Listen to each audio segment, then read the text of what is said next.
तालिबान ने खोद दिए तेल के कुएं, दुनिया हैरान। उधारी बंद तो मालदीव के सारे अस्पताल ठप, सप्लाई रोकी तो घुटनों पर आया मालदीव। दोस्तों, तालिबान ने अब तेल पाइपलाइन बनाकर दुनिया भर को हैरान कर दिया है। तेल के कुएं खोदकर तालिबान पूरी दुनिया को बता रहा है कि वह अफगानिस्तान की अर्थव्यवस्था को फिर से पटरी पर लाएगा। ऐसे में अफगानिस्तान अब लगातार चीन के सहयोग से आगे बढ़ने की कोशिश कर रहा है और अब इसी उम्मीद के बल पर तालिबान ने अफगानिस्तान में 8 तेल के कुएं खोदे हैं।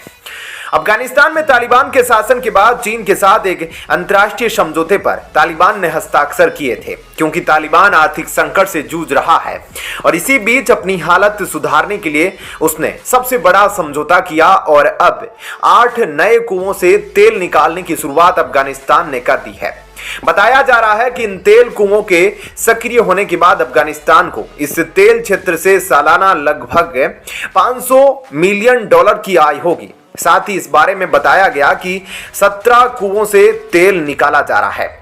और यह 200 क्यूबिक मीटर से भी कम हुआ करता था, लेकिन अब यह बढ़कर 800 क्यूबिक मीटर हो गया है। ऐसे में इस महत्वपूर्ण परियोजना का उद्घाटन किया गया और कहा जा रहा है कि अफगानिस्तान और चीन के बीच हुआ यह समझौता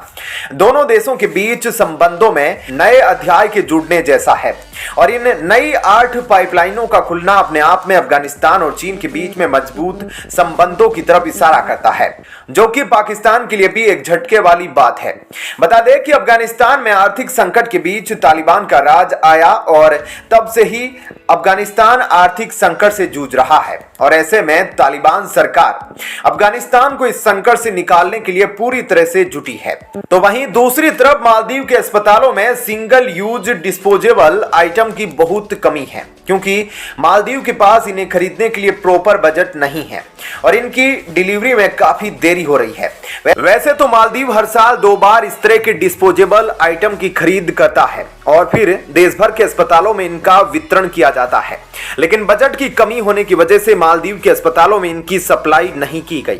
जिसके बाद मालदीव के अस्पताल इमरजेंसी प्रोविजन पर काम करने को मजबूर है। इसके अलावा मालदीव में दवाइयों की भी काफी शॉर्टेज है, जिसकी वजह से वहां की जनता काफी परेशान है और ये सारी परेशानियां मालदीव पर तब आई जब मालदीव के राष्ट्रपति भारत के साथ अपने संबंध खराब कर रहे हैं और उनकी फॉरेन पॉलिसी बिल्कुल भारत विरोधी है। ऐसा हम इसलिए कह रहे हैं क्योंकि हाल ही में मालदीव के राष्ट्रपति अपना पहला फॉरेन विजिट करने के लिए तुर्की पहुंच गए, जो दशकों में पहली बार हो रहा है, क्योंकि हमेशा से यही देखा गया है कि मालदीव में जब भी सरकार बनती है तो वे भारत का दौरा करते हैं, लेकिन इस बार मालदीव के राष्ट्रपति ने तुर्की का दौरा करके इस बात को साफ कर दिया कि वह भारत को ज्यादा अहमियत नहीं देना चाहता और वह चीन और तुर्की जैसे देशों की तरफ अपना रुख कर रहा है। अगर भारत चाहे तो सारी डिस्पोजेबल आइटम मालदीव को भेज सकता है और मदद के तौर पर दुनिया के सामने इसे प्रदर्शित भी कर सकता है,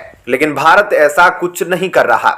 जिस तरह से मालदीव के अस्पतालों में डिस्पोजेबल आइटम की कमी होती जा रही है, उससे यह तो बात साफ है कि अगले कुछ हफ्तों में अगर इन्हें नहीं खरीदा गया तो मालदीव के लिए चुनौती काफी ज्यादा बढ़ जाएगी।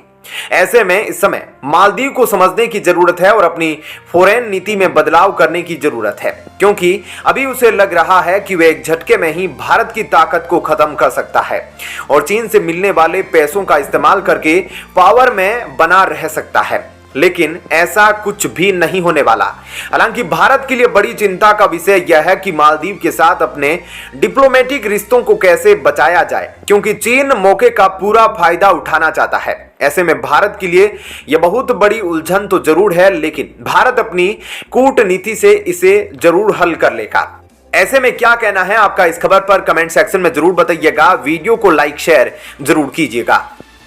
अब चौथे गेट पे कब्जा हुआ, आखिर उतारनी पड़ी तोप नेवी। म्यांमार बॉर्डर पर चीन को भारी नुकसान, भारत भी एक्शन मोड में। दोस्तों, जहां एक तरफ चीन की नेवी अब म्यांमार पहुंची है तो वहीं दूसरी तरफ ट्रक जलने की वजह से चीन को $14 मिलियन का नुकसान हो गया है। क्या कुछ हुआ है अब आपको थोड़ा विस्तार से बताते हैं। दोस्तों, आप तस्वीरों में जो इलाका देख रहे हैं वह बेहद खास इलाका है, क्योंकि अब यहाँ कुछ ऐसा हो गया है जिसके बाद चीन तिलमिला गया है और अब चीन और म्यांमार के रिश्तों में थोड़ी दिक्कतें पैदा हो गई है। जब से इस जगह पर जो ट्रक का काफिला खड़ा था उस ट्रक के काफिले पर हमला हो गया। आपको बता दें कि इस काफिले में 100 से 150 ट्रक जल भुनकर खत्म हो गए हैं और बताया जा रहा है कि इसमें करीब $14 मिलियन का नुकसान चीन को हुआ। और आपको बता दें कि हमला ड्रोन के जरिए किया गया था। और हैरानी की बात तो यह है कि जहां पर इन ट्रकों के काफिलों पर हमला किया गया वहां से थोड़ी ही दूर कई टर्मिनल्स है और इन टर्मिनल्स में खड़े ट्रकों की संख्या 250 से 1000 के बीच है और उन ट्रक्स पर हमला किया गया है। आपको बता दें कि ये ट्रक सामान लाने ले जाने का काम करते हैं और चीन इसलिए बौखलाया हुआ है क्योंकि शान प्रांत ने सबसे पहले जीत का झंडा गाड़ दिया ऑपरेशन 1027 ने, जिसमें से जो लोकल ग्रुप है वो मिल चुके हैं और मिलकर सबसे पहले बॉर्डर पर जो व्यापार वाले रास्ते हैं उनको कब्जे में ले रहे हैं। और जो तस्वीर में आपको गेट दिख रहा है, यहाँ एक तरफ म्यांमार शुरू होता है तो वहीं दूसरी तरफ से चीन शुरू होता है।